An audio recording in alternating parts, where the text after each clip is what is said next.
Hello दोस्तों, आपका स्वागत है आपके रिपोर्टर डिक्टेशन चैनल पर।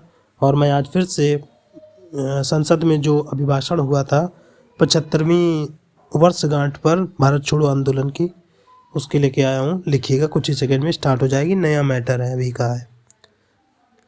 हमने अभी अभी जीएसटी देखा। यह मैं बार बार कहता हूँ, यह मेरा सिर्फ राजनीतिक स्टेटमेंट नहीं है, ये मेरा कन्विक्शन है। जीएसटी की सफलता किसी सरकार की सफलता नहीं है। जीएसटी की सफलता किसी दल की सफलता नहीं है।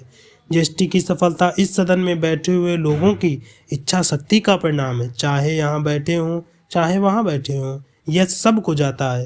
राज्यों को जाता है, देश के सामान्य व्यापारी को जाता है, और उसी के कारण यह संभव हुआ है। देश का राजनीतिक नेतृत्व अपनी प्रतिबद्धता के कारण इतना बड़ा काम कर लेता है। यह दुनिया के लिए अजूबा है। जीएसटी विश्व के लिए बहुत बड़ा अजूबा है। उसके स्केल को देखते हुए अगर यह देश इसे कर सकता है तो और भी सारे निर्णय यह देश मिल बैठ करके कर सकता है। 125 करोड़ देशवासियों के प्रतिनिधि के रूप में 125 करोड़ देशवासियों को साथ लेकर 2022 को संकल्प में लेकर अगर हम चलेंगे, मुझे विश्वास है कि जो परिणाम हमें लाना है उस परिणाम को हम लाकर रहेंगे। महात्मा गांधी ने नारा दिया था, करो या मरो। उस समय का सूत्र था, करेंगे या मरेंगे। 2017 में 2022 का भारत कैसा हो, यह संकल्प लेकर चलना है कि हम सब मिलकर देश से भ्रष्टाचार दूर करेंगे और करके रहेंगे। हम सभी मिलकर गरीबों को उनका अधिकार दिलाएंगे और दिलवा कर रहेंगे। हम सभी मिलकर नौजवानों को स्वरोजगार के और अवसर देंगे और देकर रहेंगे। हम सभी मिलकर देश से कुपोषण की समस्या को खत्म करेंगे और करके रहेंगे। हम सभी मिलकर महिलाओं को आगे बढ़ाने से रोकने वाली बेड़ियों को खत्म करेंगे और करके रहेंगे। हम सभी मिलकर देश से अशिक्षा खत्म करेंगे और करके रहेंगे। और भी कई विषय हो सकते हैं। उस समय का मंत्र था, करेंगे या मरेंगे। हम आज़ाद हिंदुस्तान में 75 साल बाद आज़ादी का पर्व मनाने की ओर बढ़ रहे हैं। तब करेंगे और करके रहेंगे के संकल्प को लेकर आगे बढ़ेंगे। यह संकल्प किसी दल का नहीं, यह संकल्प किसी सरकार का नहीं, यह संकल्प 125 करोड़ देशवासियों 125 करोड़ देशवासियों के जनप्रतिनिधियों सबका मिलकर संकल्प बनेगा। तो मुझे विश्वास है कि संकल्प से सिद्धि के 5 साल 2017 से 2022, आज़ादी के 75 साल, आज़ादी के दीवानों का सपना पूरा करने के सामर्थ्यवान समय को हम प्रेरणा का कारण बनाएंगे।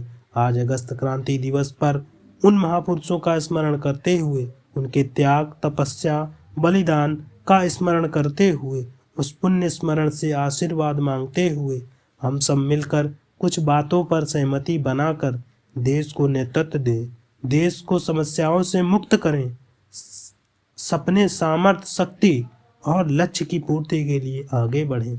माननीय अध्यक्ष जी, इसी अपेक्षा के साथ मैं फिर एक बार आपका आभार व्यक्त करता हूं और आज़ादी के दीवानों का नमन करता हूं। माननीय अध्यक्ष, माननीय प्रधानमंत्री जी, प्रधानमंत्री श्री नरेंद्र मोदी, माननीय अध्यक्ष जी, 17वीं लोकसभा के गठन के बाद राष्ट्रपति महोदय के अभिभाषण पर धन्यवाद प्रस्ताव का समर्थन करने के लिए और धन्यवाद करने के लिए मैं उपस्थित हुआ हूँ।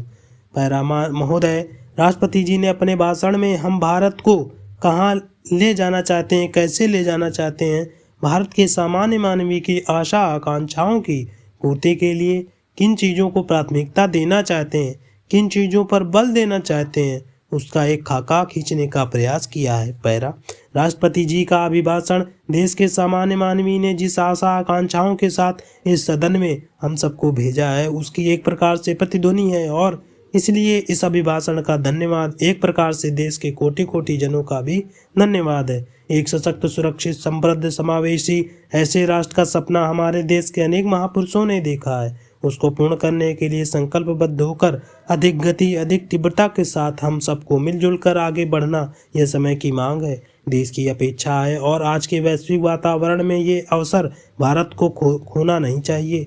उस मिजाज के साथ हम आगे बढ़ें, हम सभी मिलकर आगे बढ़ें। मैं समझता हूँ कि देश की आकांक्षाओं को पूर्ण करने में आने वाली हर चुनौती, हर बाधा को हम पार कर सकते हैं। पैरा, हम चर्चा में करीब 60 आदरणीय सांसदों ने हिस्सा लिया। जो पहली बार आए उन्होंने बहुत ही अच्छे ढंग से अपनी बात को रखने का प्रयास किया, चर्चा को सामर्थ्य बनाने का प्रयास किया। जो अनुभवी हैं उन्होंने भी अपने अपने तरीके से इस चर्चा को आगे बढ़ाया। श्रीमान अधीर रंजन चौधरी जी, श्री TR बालू जी, श्री दयानिधि मारन जी, श्रीमान सौगत राय जी, जयदेव जी, सुश्री महुआ मोइत्रा, PV मिथुन रेड्डी जी, विनायक B राउत, राजीव रंजन सिंह जी, पिनाकी मिश्रा जी, कुमन दानिश अली, श्री नामा नागेश्वर राव, डॉक्टर अनमोल राम सिंह, मोहम्मद आजम खां, असादुद्दीन ओवैसी, श्री प्रताप चंद्र सारंगी, डॉक्टर हिना गावित समेत अन्य सभी का इस चर्चा को सार्थक बनाने के लिए मैं हृदय से आभार व्यक्त करता हूँ। यह बात सही है कि हम सब मनुष्य हैं। 30 दिन में जो मन पर छाप रहती है, प्रभाव रहता है, निकलना जरा कठिन होता है और उसके कारण चुनावी भाषणों का भी थोड़ा बहुत असर नजर आता है। वही बातें यहाँ भी सुनने को मिल रही हैं, लेकिन शायद वह प्रकृति का नियम है। और इसलिए अध्यक्ष जी, मैं आपको भी इस गरिमापूर्ण पद पर जिस प्रकार से आपने